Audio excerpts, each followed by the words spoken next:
Well, at least 57 people, including 16 civilians, have lost their lives in U.S. ground and air attacks on Yemen's Baida province. Yemeni officials said most of the civilian victims are women and children.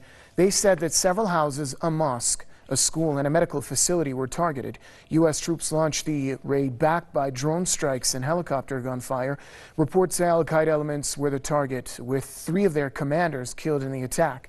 This is the third ever ground operation by the U.S. military against alleged al-Qaeda militants in Yemen, but U.S. drone strikes in the country are common. Washington claims the airstrikes are part of its operation to stem terrorism. This is while they often leave civilians dead.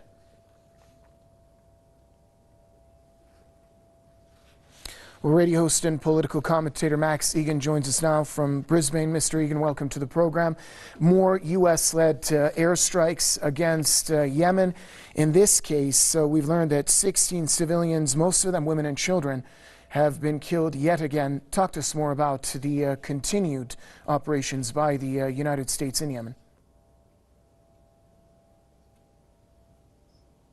Well, this is just ongoing, and it's terrible to see this happening. It's interesting they're saying they were targeting al-Qaeda terrorists, and yet here we see a double standard. They're supplying air support for these same al-Qaeda terrorists in Syria.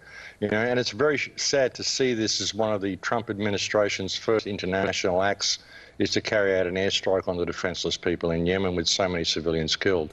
It's really quite disgraceful. The United States really needs to stop this war of terror that it is waging. It really needs to step back and look at what it's doing. The Trump administration needs to re-examine this entire Middle Eastern conflict and look at how to neutralise this situation rather than escalating it. Going there and bombing alleged terrorists, I don't even know if these were terrorists, and 3 of them apparently killed. How many civilians are killed in order to make this happen? It's absolutely disgraceful that this is ongoing. The conflict in Yemen is one of the most underreported and tragic situations that we're seeing in the world today. It really is.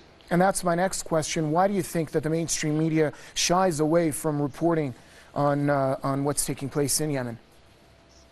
Because it's not politically suitable for them to report what's going on in Yemen. There is no reason for the United States to be involved in Yemen. The United States is involved in all sorts of wars that the people don't really know about because they're just not reported.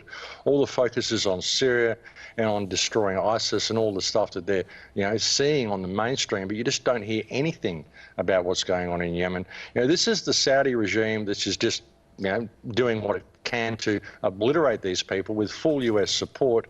And even with what the United States is doing with all its posturing against Muslim countries, why isn't it doing something about the Saudi regime? This is the most brutal regimes on the planet. Why has this regime virtually got a revolving door for entry into the United States where everybody else is being penalised and victimised?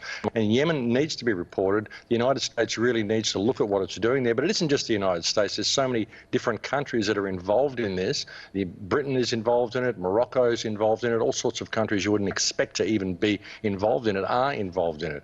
And this is one of the poorest nations in the Middle East. And I think that's one of the reasons we're not hearing about it, because it's just not politically correct for us to be hearing about it. I think if the world really knew what was going on there, they would be absolutely outraged, and that's why we don't hear about it. Thank you very much, radio host and political commentator Max Igan joining us from Brisbane.